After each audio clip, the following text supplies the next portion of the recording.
Cuddle was able to come out on top, and she really proved that, she's here to compete. She's here to take it. She wants. Yeah, I am a pro. I don't take that lightly. Anakin.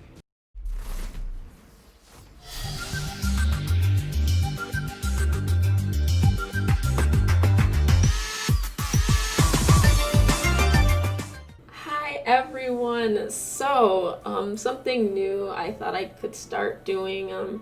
Analyzing some fights, giving a little bit of a look into just tournament matches, and the most recent tournament I was in was last month.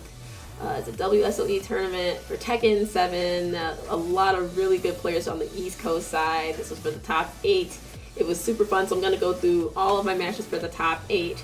So I'm gonna start with the first one that I was the first match of the day for top 8, and so I had to go against Anakin for like the 80,000th time, not really the 80,000th, but so yeah, I'm going to analyze and kind of just talk about it, so you can go along with the journey with me. Let's give a look-see into what I was thinking when I was playing against him in the first match of the top 8 for this. Jumping right into it, Anakin going with the Phoenix Paul. I really thought it was going to be Jack, but we did discuss Paul as well as an option. So yeah, I was prepared for either or. I know that for Anakin, it's kind of like, he can be very aggressive. Right here, I'm like, okay, I got thrown. I have one chance though. With the Rage Drive, the moment Paul dashes at me, I'm not trying to get hit by anything. He's dashing at me, I'm like, need to use my Rage Drive to get him off of me. I think of it as a great keep out tool. Alright, right here, I could have definitely whip punished a bit better on the forward 1+2. I'm trying to stop him from getting started. All it takes for Paul is one thing. I definitely pressed right there. Shouldn't have. I think I got a little antsy with the movement. Alright, I was like, I need to keep it up the wall. And sometimes I think it's a really safe option to just go for a crouching 1+2. I think like it's one of those like simple things, where you want to close it out and they're looking for the low, but you go for a mid kind of thing. In this situation, I got 53 seconds. I'm still trying to stay close. I'm not trying to get intimidated by him moving. Really good jab. He carries me to the wall. Gets a nice splatter. I automatically hop kicked on wake up because yet again, I don't want Paul to get started. I had a couple rounds to play with there. He already used his Rage Drive up, so I'm like, okay. As long as I can get him to use his Rage Drive first, that eliminates a couple of scary offensive options, which I'm like, I don't want to have to guess again, because Paul's all about the guessing game. If you guess wrong on him, you pay very, very bad for it. It's not the same as some characters where, you guess wrong, you take some damage, but it's not the same as Paul. So sometimes you want to act right away, especially if you're up 2 rounds. Hop kicking at the wall like I did, I had a little wiggle room to do that.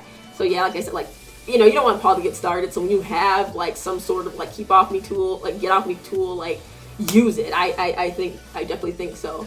Who does that? Who does that? Anakin, right? Who does that? Apparently Cuddle. If I remember, the last time we saw them meet at on a big stage, Cuddle took out Anakin. It might have even been the same exact stage. I don't know if it was the same stage, but it could have been. He tried a different character, but that was pretty surprising, I gotta say.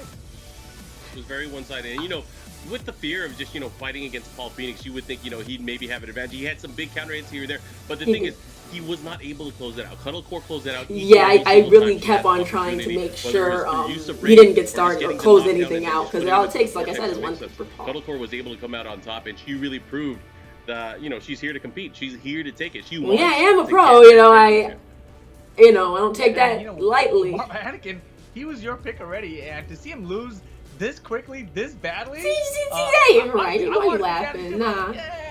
I thought he was gonna go Jack first. It worked out for you almost yesterday. I picked out Anakin's Jack. I'm just saying. I thought he was gonna pick Jack as well. I love that matchup. Oh, baby, dude, let's go. And of course, Mark was like, "Oh snap! Let's go!" Because he wanted him to pick Jack. I think Jack is Anakin's heart. That is the character you go to. All right, so here, I'm like, okay, yeah, I know this is gonna, get started. Jack's whole game, keep out, want to stay close. He's trying to do things from certain ranges. I blocked, but no launch on that. Trying to play the keep out game. Go for the low. Don't want to let up on him. I feel like, yeah, Anakin has a way of definitely bringing back momentum, so I was really trying to just, stop him from getting started. yet again, we get a pickup. I always feel like back forward 2 is a good way to close out distance. That one of the only times I used that power crush in this set. I was using the other power crush, but I barely used that power crush in this match. Which, you know, placing it makes it even scarier. So it gives you a lot more options. You know, it's good whiff punish. Yeah, because he definitely baited me on the back one whiff. I think it was the back one, yeah. All right, 50 seconds. Gives me with the 4-4-1. I love getting a good instant while running 2. Okay, got the 4.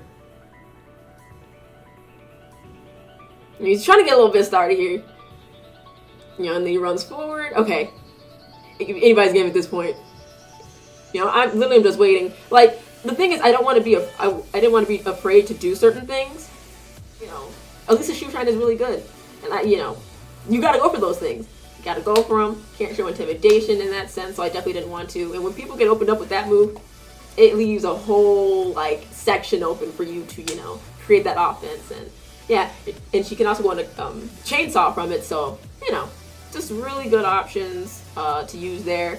I think, yeah, the way I played it was very beneficial in the fact that I didn't let up. I think that's really important to not let up on people unless they have a response to it right away.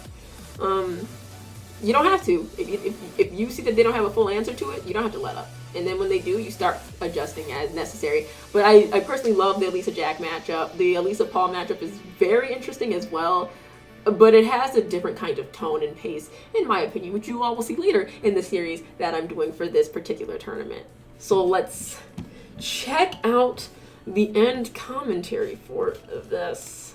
Over Anakin, we've seen it happen in the past. I feel like they could have used a more updated picture. You know, that was from like 2 years ago, 3 years ago. If not the more best updated. In the country, Cuddle advancing to the winner's final with that win over Anakin. Wow. I mean, I'm kind of sad that was my pick to take it. It was his pick. It was his pick. Amazing player, and I'm actually really happy to see that she's able to secure a spot at least in the winners finals, or we'll see her later today. But man, what a performance from Cuddle. Dude, that was ridiculous. No, every time she was behind against Paul, usually you kind of give Paul the advantage, right? You think, okay, he's got a rage. You don't want to give Paul the advantage. I'm telling you, it sucks. No attempts at rage art. It sucks. You don't want to give him any advantage. All right, yeah. So that's my first match that I'm going to go over. It's done. It was my fight against Anakin, first match of the top 8. The next one we will do, you all will see very soon.